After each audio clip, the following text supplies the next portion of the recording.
Here, Steelers and the Cowboys playing in this year's Hall of Fame game. They report to camp today on opposite ends of the country. The Cowboys are in Southern California, the Steelers in Pittsburgh. Plus, in just 50 days, the Buccaneers and the Cowboys will kick off the 2021 regular season in Tampa Bay. That is Thursday, September 9th. We are almost there. Welcome to NFL Live on this Wednesday. Dan Graziano here with Adam Schefter, Tim Hasselbeck. Ryan Clark's around here somewhere. We're looking for him. We'll round him up, and he will join us later. We're going to start with the Dallas Cowboys, one of two teams reporting to training camp today. They're out in Oxnard, California, where a cool breeze is blowing in off the Pacific Ocean, and we find our own Ed Werder. There he is. Hey, Ed, what's going on at the facility out there today in Oxnard?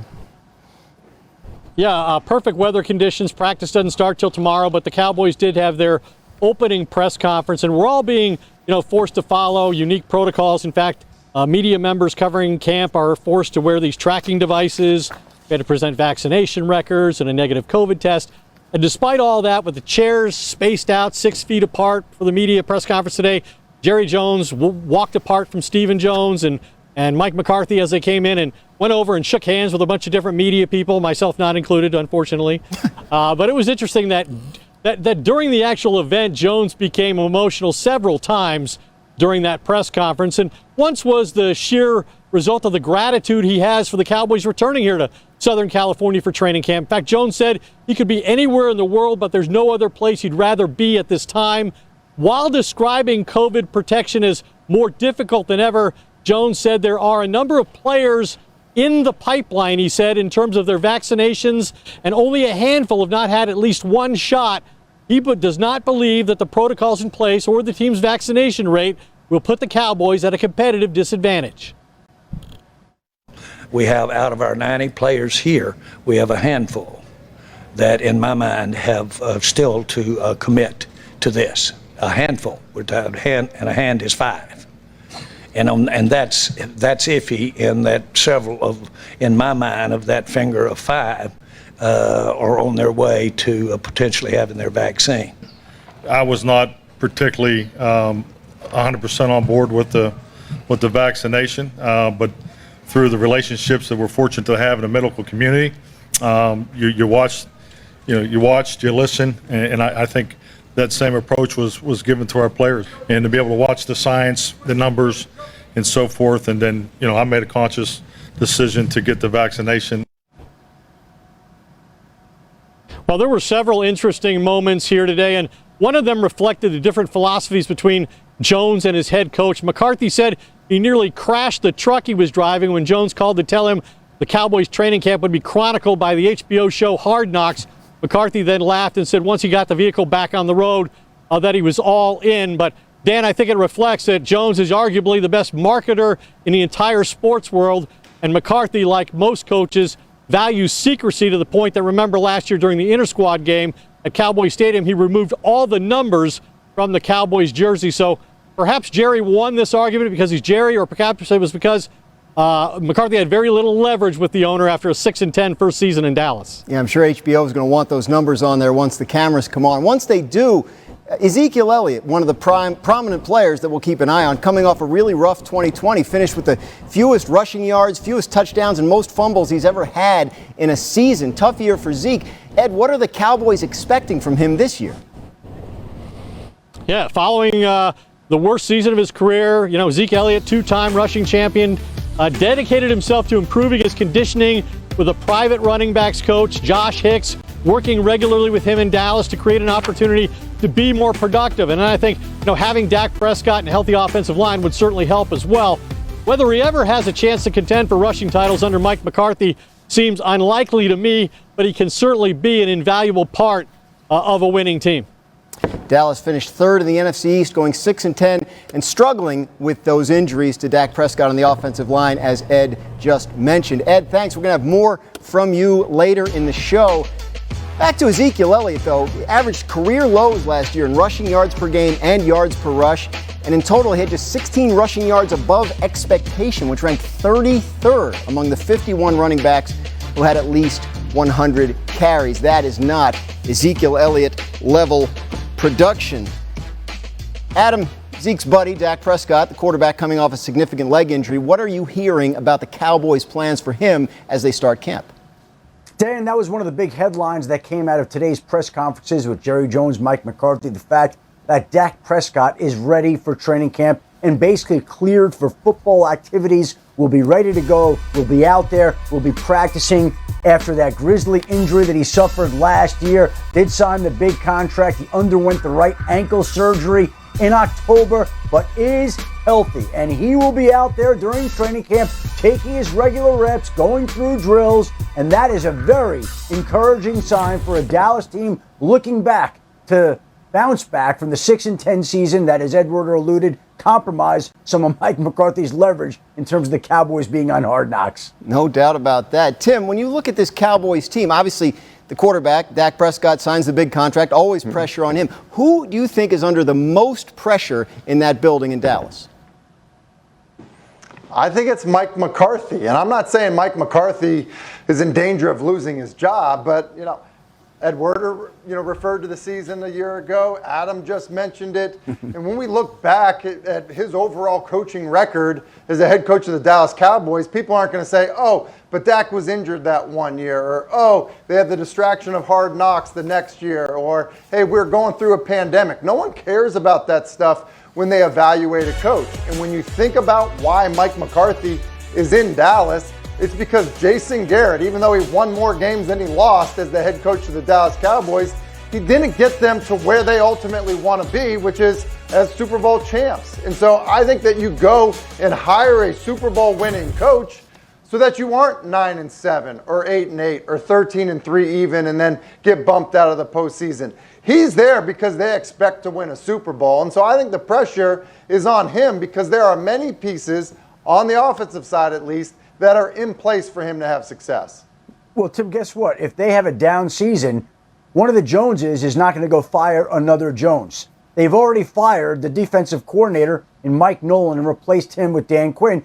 So now the pressure will be on somebody else. And for years, how many years did we go through this where we were wondering about Jason Garrett's future? And it's amazing to me that we're 1 year into the tenure of Mike McCarthy in Dallas, and it already feels like it's going in the same direction as Jason Garrett. Will there be constant attention, constant scrutiny, constant speculation about the head coach? But that's what happens in this league, really, in any city where there's not consistent winning, especially in a city where the family runs the organization, and especially with a team that's under as much scrutiny as America's team, the Dallas Cowboys.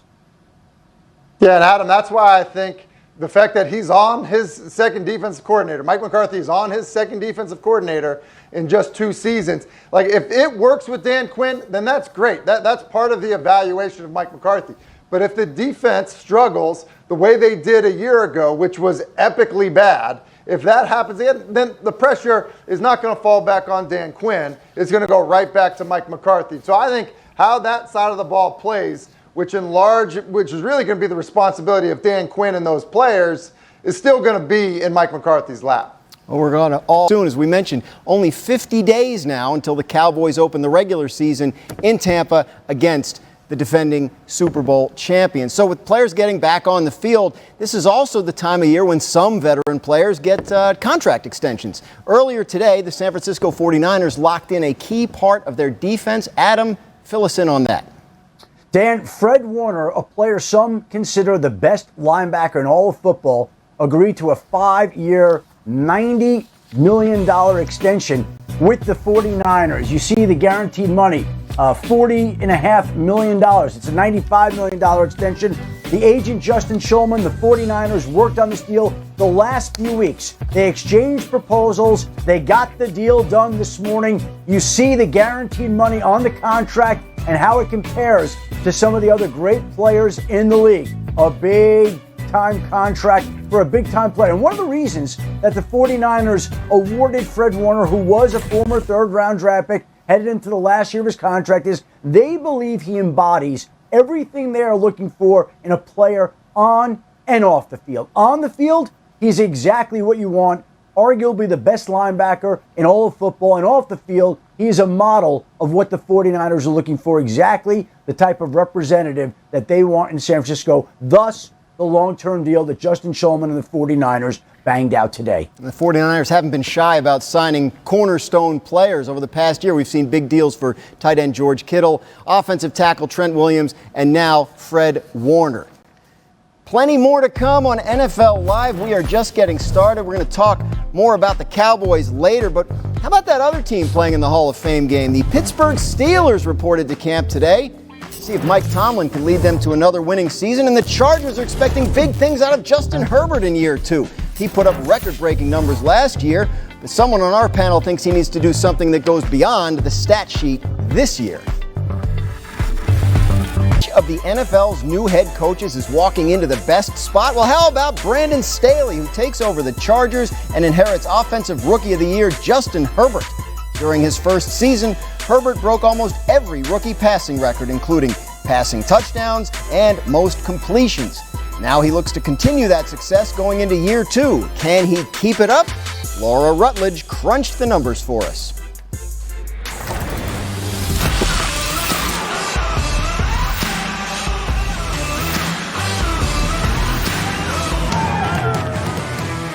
Last season, Justin Herbert took the league by storm, throwing a rookie record 31 touchdowns.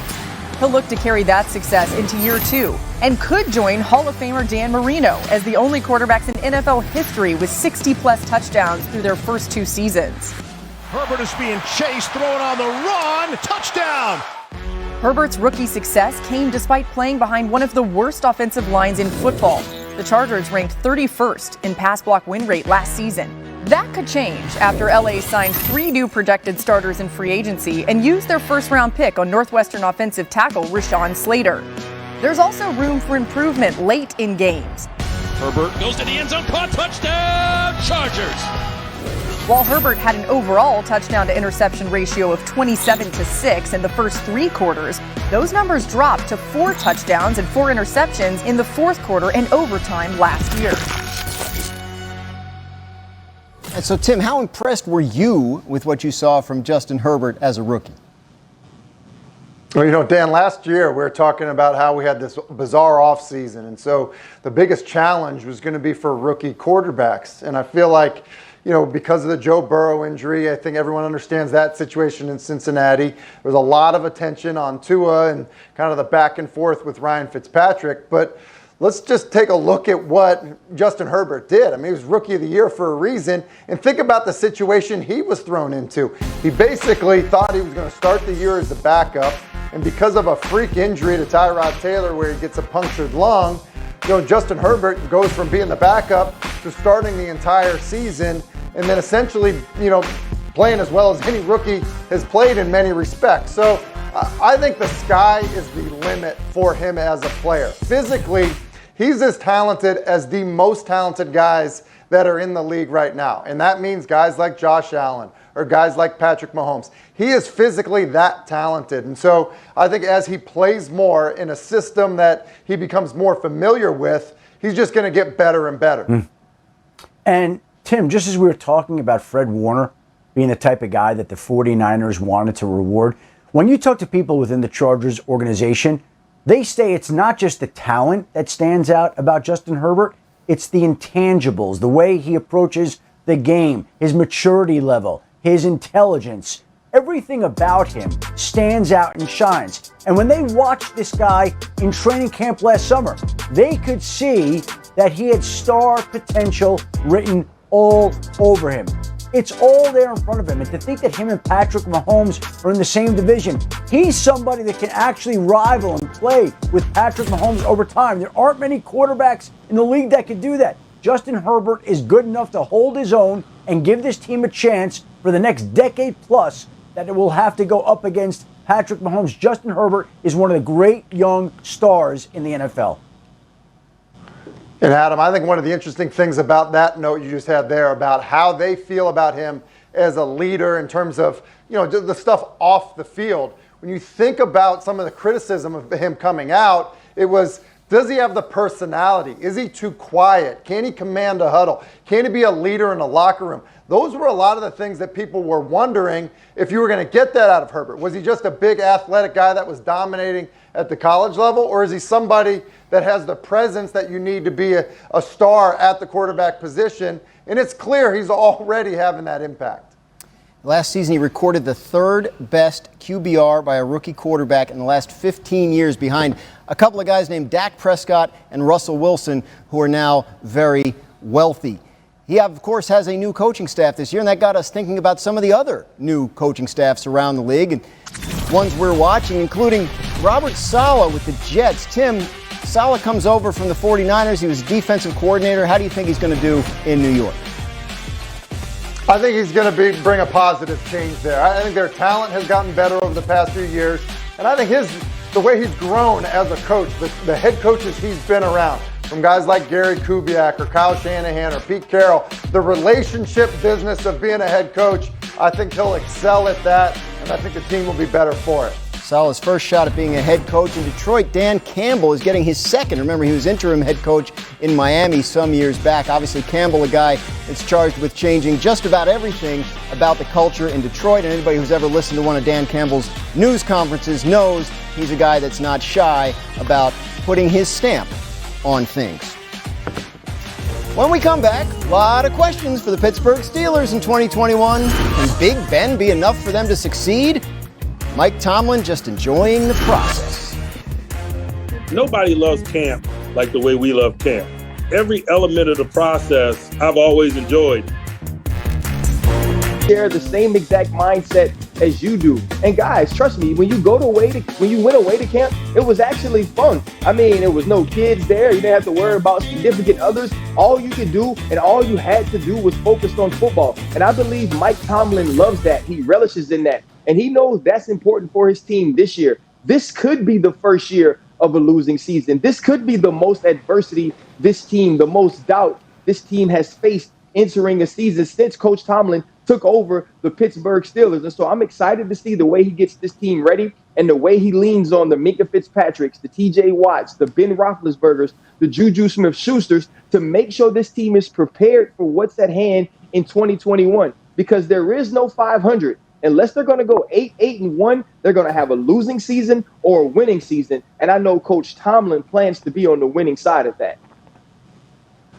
Well, Ron, you talk about his approach. I think that's why so much of this talk right now about, the Steelers kind of being done and having to move on from Ben, I think it's just a little premature. I mean, you talk about, we had the graphic up about consecutive winning seasons. Remember, he did that 1 year, or without a losing record. He did that 1 year with Mason Rudolph and Duck Hodges as his quarterback. He's dealt with all kinds of adversity. And I think that even while we all are going to acknowledge that the division has certainly gotten more competitive, recently, look, I'm going to be late to the party that says Pittsburgh's done. When you think about the job Kevin Colbert's done in the front office in terms of how they've drafted and how they've signed, veteran free agents, the job that Mike Tomlin has done as a head coach, the job that Ben Roethlisberger did throwing 33 touchdowns and 10 picks coming off of a big elbow surgery. I'm going to believe in that team. And so, I think this idea that they're done or not going to be competitive is premature. And I just want to add one other thing. I think last year when the Titans had a COVID outbreak and it changed Pittsburgh's bye week, I think that had a lot to do with the collapse at the end of the season. So I think there are a number of factors why they didn't finish as well as they started. And I think we got an issue here of Ben Roethlisberger where he looks like somebody who has rededicated himself. There were pictures of him today on social media where he looked thin and trim and ready for football. He knows that he's near the end of his career. Look, if we go back to his draft class, Eli Manning, retired.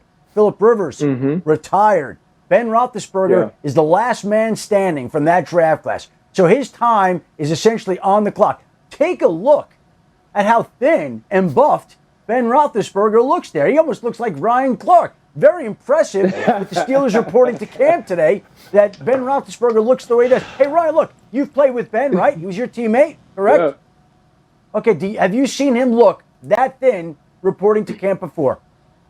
Absolutely not. This is Miami of Ohio size Ben Roethlisberger. And I think when you look at a guy like Tom Brady, who to me looks better than he did when he was drafted, Ben Roethlisberger has stolen the page out of his book. He understands you need to be healthy, not only externally, but but internally, and he seems to be moving that way. And if Ben can have a year where not just the numbers look like they looked last year, but we can see some of the production downfield to the Claypools and the Smith-Schusters and the Johnsons, then this team can compete, especially if Najee Harris does what the Steelers and Kevin Colbert, the GM, believes he'll do with the run game.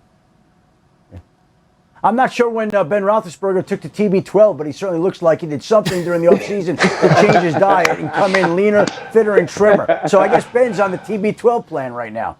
Well, we'll see about that, of course. The Steelers did make a move in the last few days. They signed pass rusher Melvin Ingram, free agent who had still been out there, a veteran. RC, what do you think that does for them? You know, this is a very Steeler-like move. Get a guy who's used to playing the position he'll play in Pittsburgh, a dude who's a veteran leader who wants to win, who wants to be in a place that prioritizes winning games and winning championships. And I think Melvin Ingram is going to add to what this defense is because he doesn't have to be the dude. TJ Watt is the guy on the other side. He'll be singled up, much like he was with Joey Bosa opposite him in Los Angeles. And I think he can be someone that adds to this team and allows them to get a little bit over the hump defensively when you lose a guy like Bud Dupree to the Tennessee Titans. Obviously, a lot of pressure on that Steelers defense if the offense has as many question marks as some seem to think it does. You know, you guys were talking a little while ago about being healthy on the inside.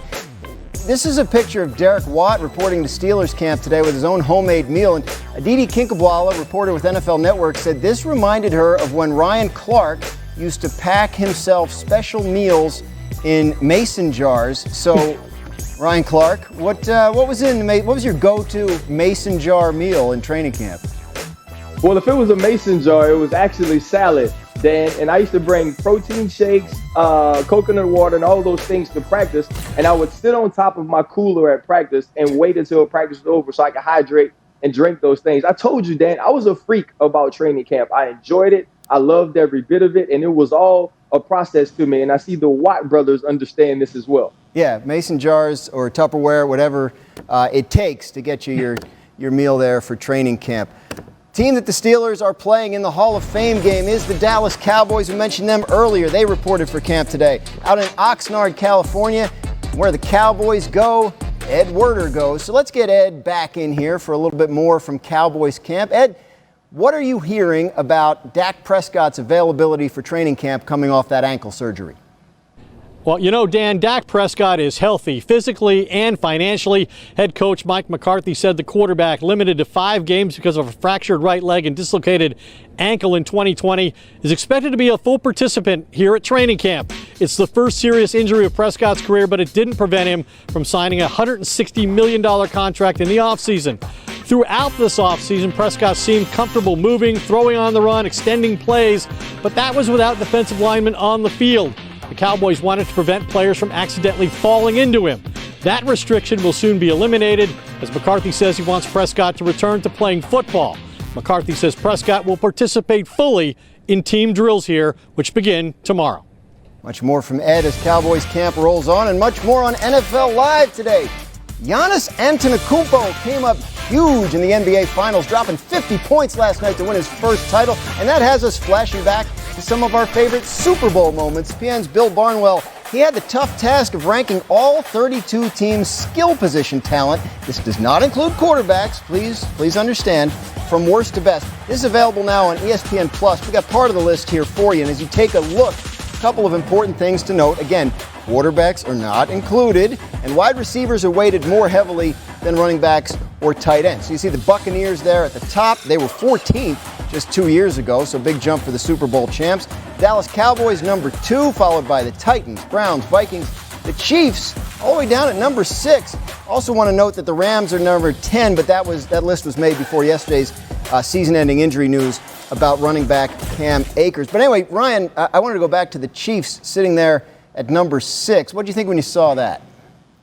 I mean, I think here's what's confusing. I love the fact that you preface this by saying tight ends weren't weighed as heavily as wide receivers. But what if your tight end is better than pretty much every wide receiver in the league? What if your tight end's name is Travis, and now we know it's Travis Kelce, not Kelsey? Like, what if it's that dude? And what if the other guy is Tyreek Hill? So you mean to tell me you have 2 top 5 receivers, and then you have McCole Hardman, who's a 4-3 guy, then Clyde Edwards-Helaire, who'll be going into his second year as your starting running back. I just think it's I just think it's really hard to say that this team could be behind 5 other teams in the National Football League. And when you talk about the Tampa Bay Buccaneers, they didn't change much. They mostly added backups to a team that was rated 14th last year. So to me, this is mind-boggling. This is head-scratching. But maybe this way, when we add the quarterbacks, we could bump them up to number 1 and just say, you know what, when you put them together as a whole, they're number 1. Because having them number 6, that's a little head-scratching. It's funny, you got to exempt the quarterbacks now in order to make these lists fair, or else the Chiefs always end up on top of whichever one it is. Yeah. So, Tim, RC obviously thinks the Chiefs should have been in the top 5. Do you have a team that you looked at and said you thought they should have been in the top 10? I do. I'm going to take a quick detour here. I love this so much. I love RC's reaction so much because he played safety, which means he has to cover tight ends. So, Dan, when he heard you say tight ends aren't weighted the same as wide receivers, I promise you RC was like, wait a second. What just happened here? Like, I'm supposed to, run down and tackle a running back at the line of scrimmage, be able to hit that guy. But, I have to run with, the 6'5" tight end that's got receiver-type moves. Really go. Hold on a second. Hey, that is the biggest matchup issue in the NFL right now is with tight ends. So, even though they're not weighted the same, RC, I'm going to feel your pain there. But Dan, to answer your question and give you another team, how about the Pittsburgh Steelers? I feel like we're on this this parade of Pittsburgh isn't good. I get it, Juju didn't prove to be a number 1, but they did add Chase Claypool, and my goodness, look what he did in his first year. Eric Ebron, by the way, had a tight end that Ryan would probably tell you is not easy to cover. He had 13 touchdown receptions not long ago in Indianapolis, and they added Najee Harris. So I look at them as a team that's basically, middle of the pack, and I think, man, what, really Carolina's that much better? Or how about the Arizona Cardinals, who are all the way back at 18, A.J. Green, DeAndre Hopkins, they get Max Williams from Baltimore, not long ago. To me, I don't know. I don't know that I would agree with some of these rankings. Well, again, if anybody's looking for an explanation, Barnwell's got them on ESPN+. The NBA crowned a champion last night, and it was the Milwaukee Bucks, whose ownership group, by the way, includes Packers quarterback Aaron Rodgers, someone we have somehow not talked about yet on the show today. Giannis Antetokounmpo delivered a performance for the ages. He scored 50 points in the clinching game and was named NBA Finals MVP in one of the easiest elections of all time. We are, of course, a football show, so let's bring this around to football. Tim, Super Bowl performances all time. What's your favorite? I'm telling you what, the first thing I think about is Phil Simms and the ball barely touching the ground at Super Bowl 21. I think it was 20 of 25, threw 3 touchdowns. He was so good. And then, Dan, I think I might be wrong on this. That's the first time I remember somebody saying, I'm going to Disney World after winning the Super Bowl. So that one, to me, for whatever reason, has just always stuck with me. And listen, and mine is going to be Doug Williams the next year. 18 of 29, 340 yards. This was a Louisiana ball. I still had my Doug Williams camp T-shirt that my dad would always bring me to the camp, and I'd get my picture with Doug Williams. So to see him, the first black quarterback to win one, to do it in such amazing fashion, having that great second quarter, Doug Williams would be my pick. So the thing those two games have in common is that John Elway was the losing quarterback in both of them. So just in case John is watching, I want to highlight Super Bowl he did win. Remember, he won them in his last 2 years in the league. This was the first one, beating the Green Bay Packers. This famous helicopter spin as he was flying through the air in an effort to score. And I think we have somebody on the show today who might have a memory or two of that game. Adam? Dan, I was in the press box at that game, and what I remember distinctly about that game and that team that I covered for almost 16 seasons was that very infrequently, and maybe there were 2 times in my entire 16 years, that I actually stand up at a play and go, oh my God. One was when Jason Elam kicked a 63-yard field goal against the Jacksonville Jaguars, and the other was on this play where John Elway did the whirly bird, which essentially meant he was giving up his body for Denver to win its first ever Super Bowl title, and that's exactly what happened. I remember standing up in the press box, couldn't believe that this old man threw himself around, did a helicopter, went whirly bird, did whatever he had to, gave up his body. It was incredible. Certainly by that point, the Broncos had surrounded Elway with a ton of talent, and that paid off. Milwaukee Bucks, we just mentioned, they won a championship by surrounding their superstar with talent Could the Packers have learned a thing or two from the NBA champions when it comes to their star? And then, is Ryan Clark more petty than Aaron Rodgers? We're going to talk about that next. You don't want to miss it.